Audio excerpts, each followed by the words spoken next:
Hi there, students. Okay, militia,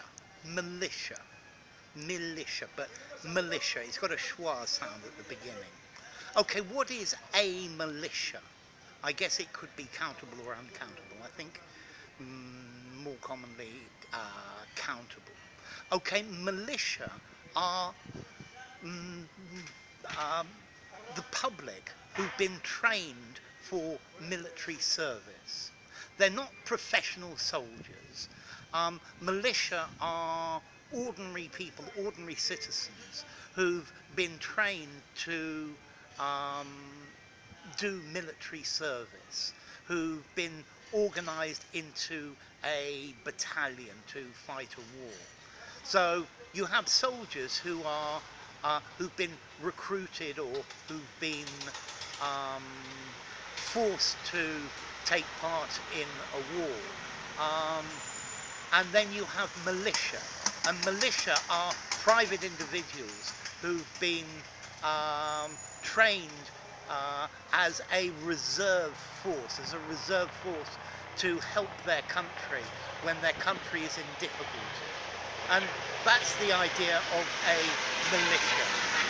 In some countries, the police are called the militia.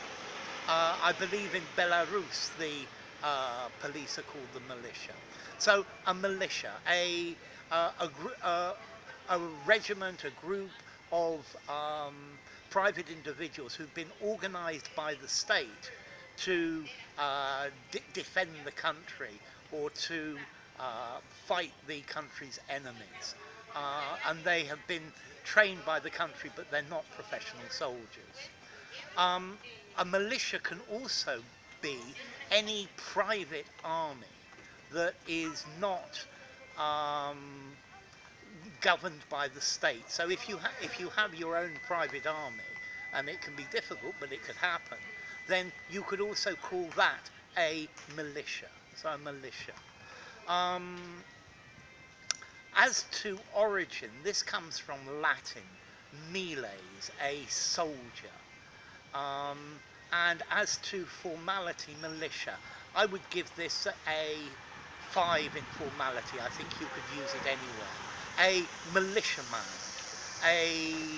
a regiment of militia. I think militia nowadays is much less common. I think maybe a couple of 100 years ago, militia regiments were much more common. So anyway, enough. If you enjoyed the video, give it a rating, subscribe to my channel, and I will see you soon. Bye for now. Militia.